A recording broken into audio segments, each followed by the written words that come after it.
Jadi, yang pernah saya dengar Pujaring Kondo, batik sendiri itu di luar negeri harganya mahal. Betul, Mahal. betul. Itu artinya memang Viaksana itu betul-betul memang mengapresiasi karya anak bangsa Indonesia. Itu menurut pendapatnya Jadi pribadi. Ya sebenarnya kalau dari pasar sendiri Mbak yang eh, sangat menghargai tentang batik itu ya orang-orang Indonesia sendiri sebenarnya. Jangan lupa like, komen, dan subscribe.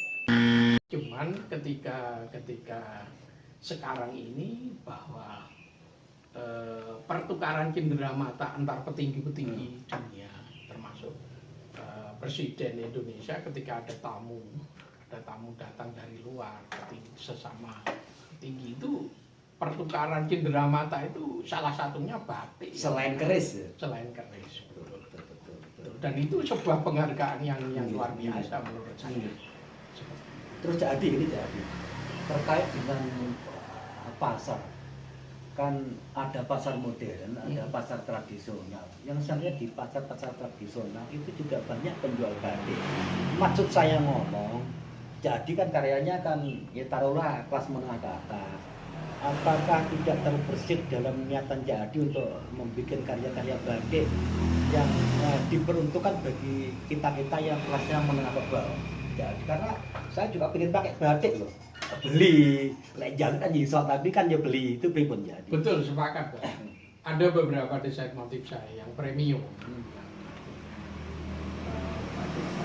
kelas yang dikatakan harganya mahal dari itu. Bukan metanol, premium nih, kelas premium.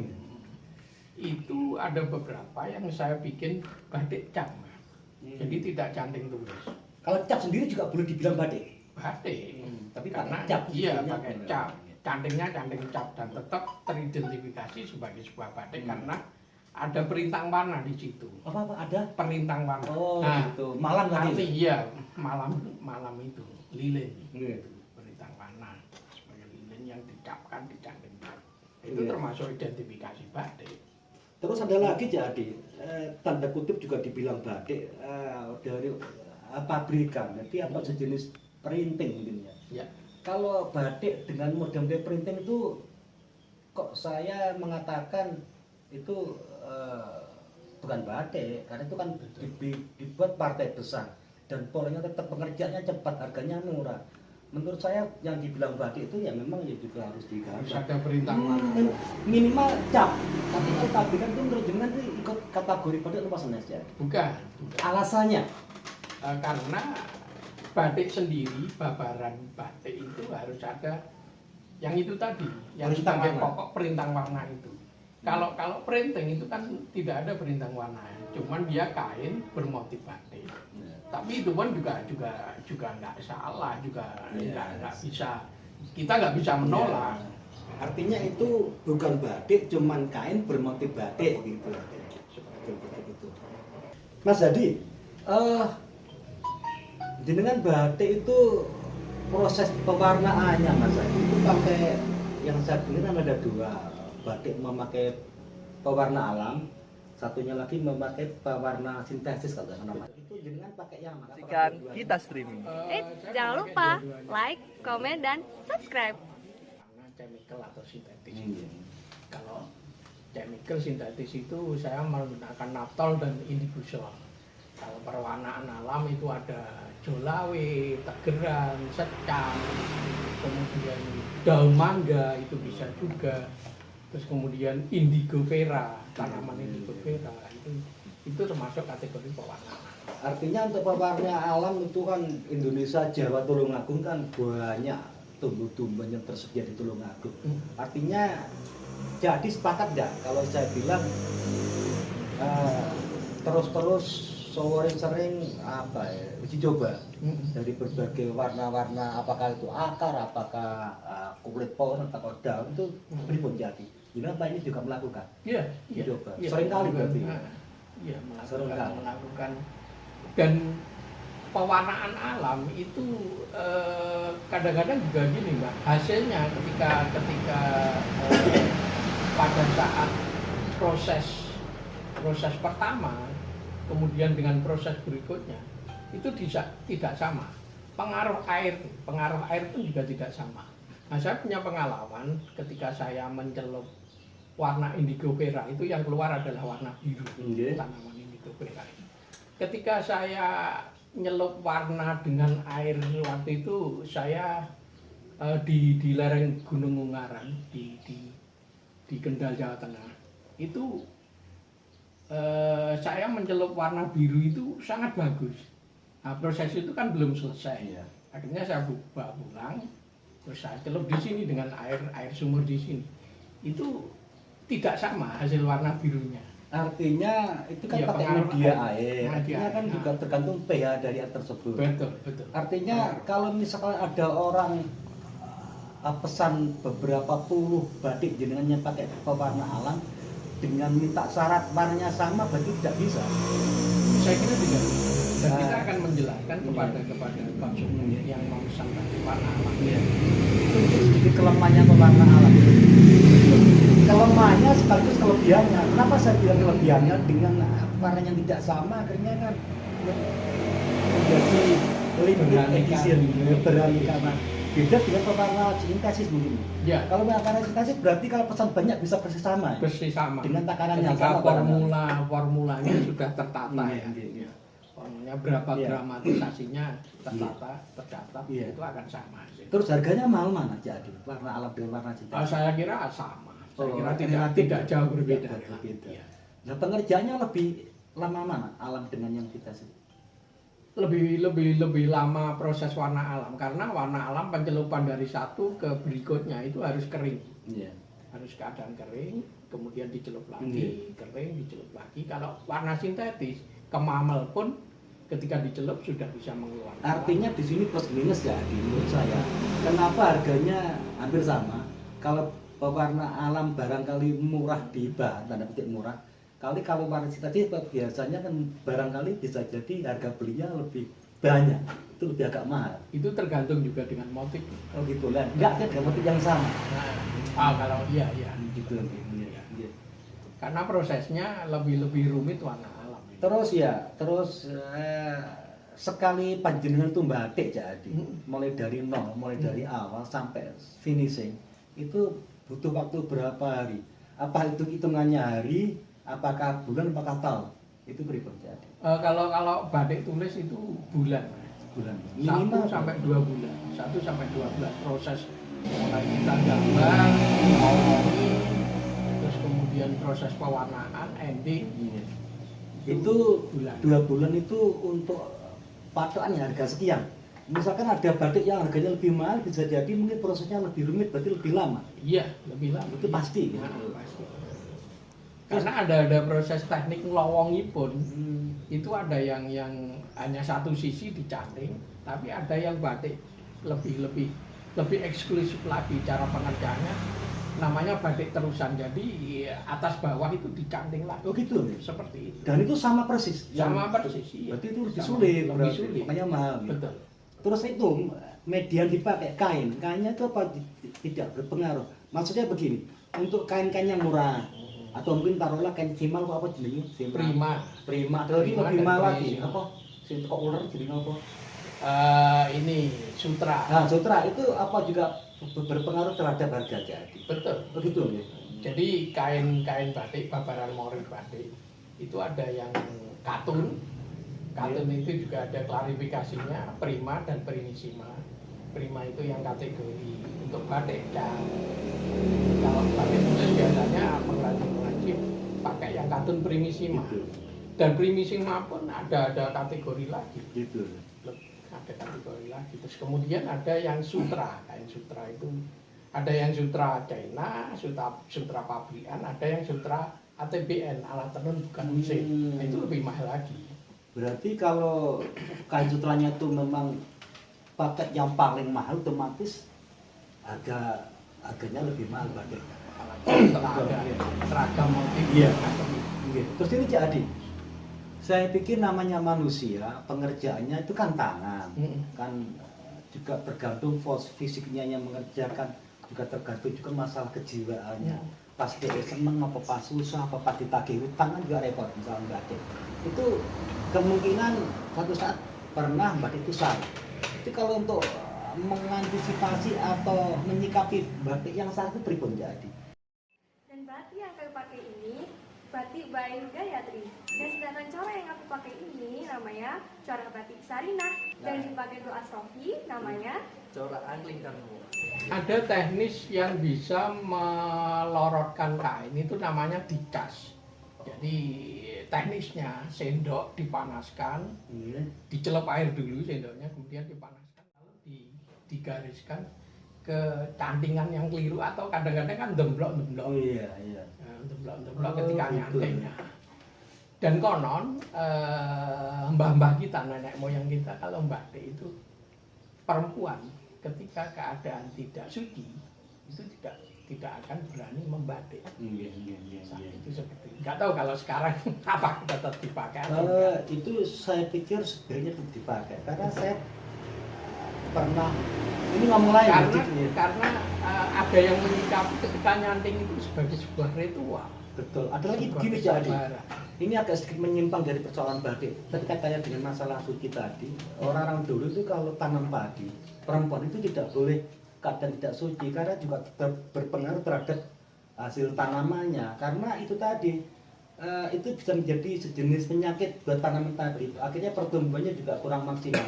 Barangkali batik juga sama. Seperti itu. Ya, itu sebuah kearifan lokal. Betul, kearifan. Itu orang Jawa kan namanya ilmu detail. Itu kan. Mas Hadi, batik itu kan diakui atau tidak kan lahir di Indonesia juga di Tulungagung, tapi kan tidak seberapa merakyat, tidak seberapa memasyarakat.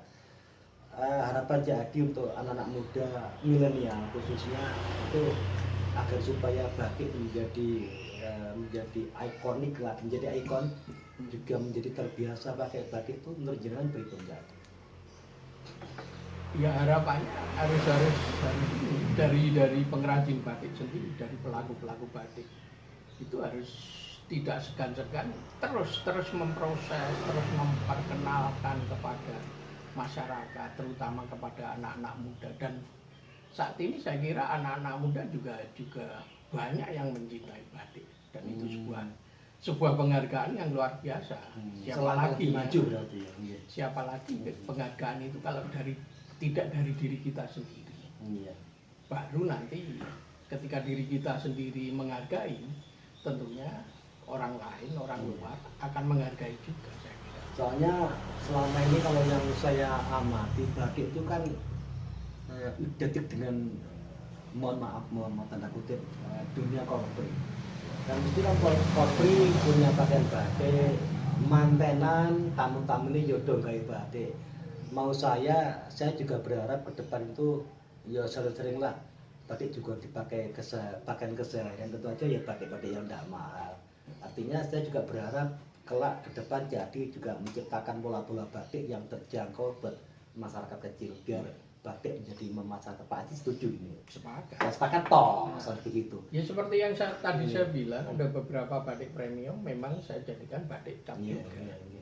Ini saya lihat di sini jadi tadi lagi sibuk gambar berbatik. Coba jadi ini sama ini kok kayak wayang tok iki apa? Ini desain terbaru. Gitu Desain ya? terbaru saya itu saya mengangkat cerita-cerita wayang. Yang sudah saya bikin itu motif TV Krama. Itu saya bikin 4 komposisi malah. Komposisi 1, 2, 3 TV Krama sampai 4. Terus kemudian yang baru ini saya bikin motif tentang Drupadi. Drupadi. Ya. Bojone Pandhawa itu ya? Betul. Istrinya Pendawa 5 ketika dipertaruhkan main judi dan berarti poliandri. Main judi terus kemudian kalah. Ini saya namai motif Kidung Drupadi. Jadi karya jenengan iki jadi waktu tadi sesaman batik aku kan yo tahu resmi tahu. Iki batik seperti ini ketoknya rumit iki mesti larang iki pripun?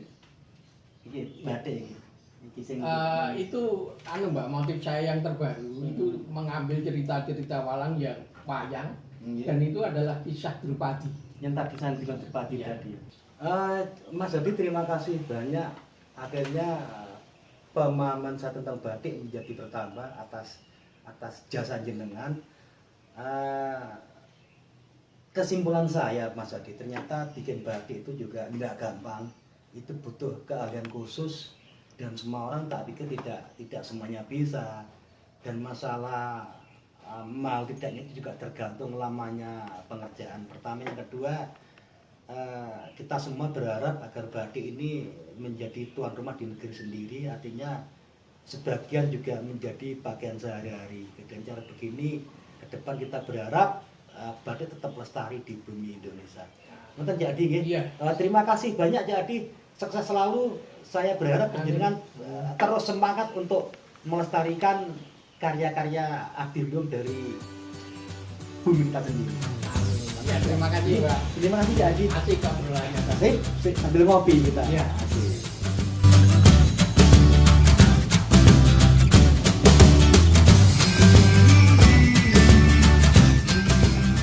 Jadi ini saya lihat, ini saya sendirian juga waktu kecil kan senang delok wayang. Ini ada Werkudara, iki Puntadewa, iki Arjuna, Nakula, Sadewa. Iki Drupadi ya? Drupadi ya. Iki kayak kembang Wijaya Kusuma. Iki Dursasana, iki Duryudana. Iki sapa iki? Kayak Durmagati ya? Iya, betul. Durmagati. Dan ini untuk istilah dunia seni melukis ini juga problem tersendiri, karena untuk gambar melukis sekian banyaknya tokoh ini kan juga butuh keterampilan khusus dengan karakter yang beda-beda. Iki yang ini selesai berapa bulan ya Di? Ini saya kerjakan bulan Juni kemarin, sekitar pertengahan Mbak. Ketika saya terinspirasi dari cerita Drupadi ketika menjadi taruhan main dadu itu. Oh, nah, itu peristiwa itu main kan. dadu Main maksudnya. dadu, itu ketika jaritnya ditowari oleh Dursasana setelah kalah. Dia jadi taruhan itu, terus kemudian nah ini nanti saya gambarkan pihak Pandhawa di sini, terus kemudian jarit itu tidak akan lepas karena diam-diam ditolong oleh Bathara Kresna. Bathara Kresna itu saya simbolkan sebagai kembang Wijaya Kusuma. Kehadiran Kresna saya simbolkan seperti ini kembangnya. Iya. Kembang Wijaya Iya, Kusuma itu. pancene identik anu. dengan Kresna kan ya. Di cerita tersebut. Pancene- Nah, ini nanti masih belum selesai. Ini pihak Kurawa ini akan saya gambar beberapa tokoh-tokoh Kurawa. Ada Sengkuni, ada Durna itu akan saya gambarkan. Ini masih Duryudana, Dursasana dan Durmagati. Iya. Ini artinya di sini mewakili pihak Kurawa, di sini mewakili pihak kerajaan. Nah, ini kira-kira selesai kapan Mas Adi? Wah ya yang penting setiap hari saya kerjakan. Nah ini tangan saya lagi enak untuk meliuk-liuk, menggoreskan pensil untuk gambar-gambar tokoh-tokoh wayang yang cerita di sini, Mbak. Begini, mau ketemu Mas Hadi, saya nanti kepengen lihat gimana tekniknya Mas Hadi melukis wayang di batik. Nanti kita lihat bersama piye caranya jadi.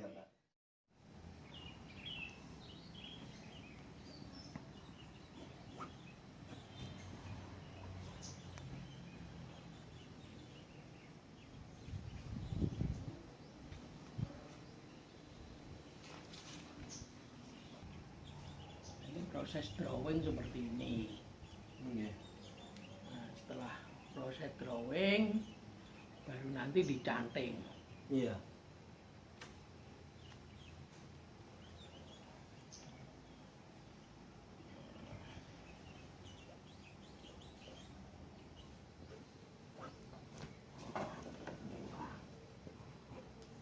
Oke. Iki sing wis jadi, ini yang sudah dikasih malam ya, yang ini. Iya. Terus dicanting. Iya. Sip. Oke. Bu. Iki Mbah Geng berdua, Ki Sugeng mbek Mas Geng diaturi darah om lagi masak apa iki sampean? Maem cocok ya, Kayake, rezeki anak soleh.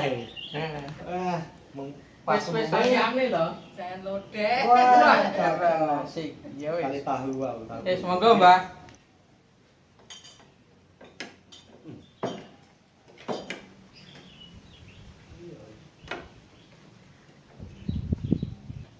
Mas Dadi, ini yang masak siapa ini?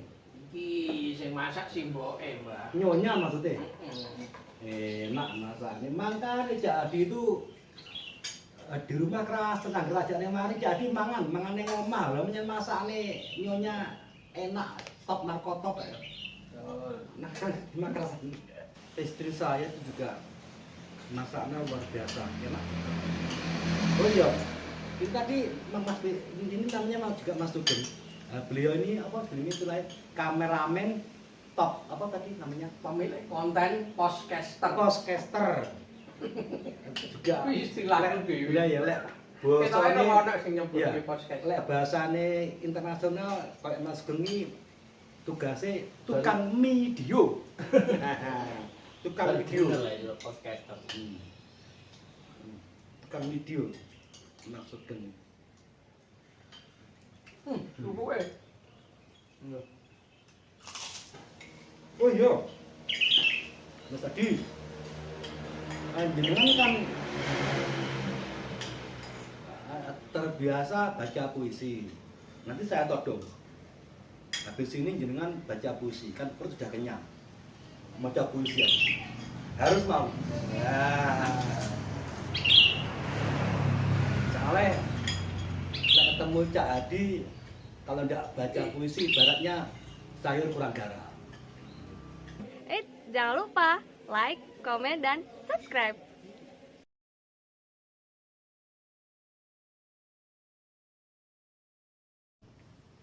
Pada ketulusan hati yang tekun, tangan-tangan sabar bergerak lembut, diawali dari sebelah kanan pada babaran kain putih,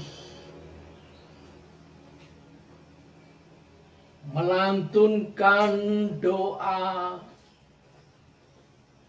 menggoreskan canting, mengikuti goresan harapan, agar tekan pada tujuan.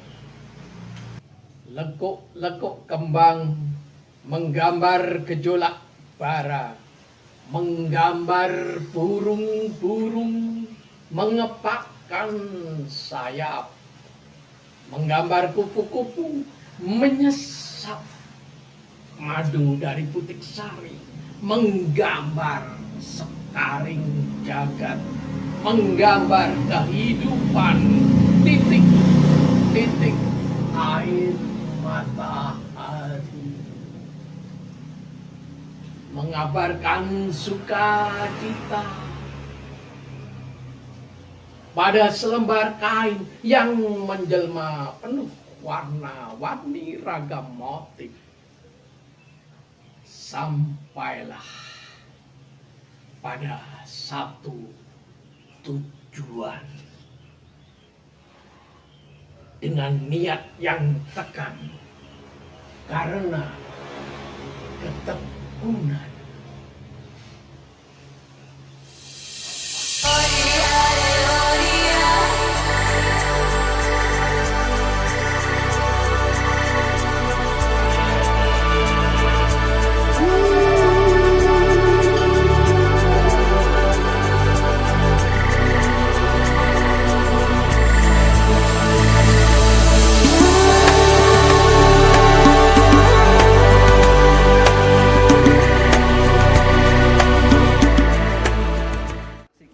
Kita streaming. Dan jangan lupa like, komen, dan subscribe. Terima kasih.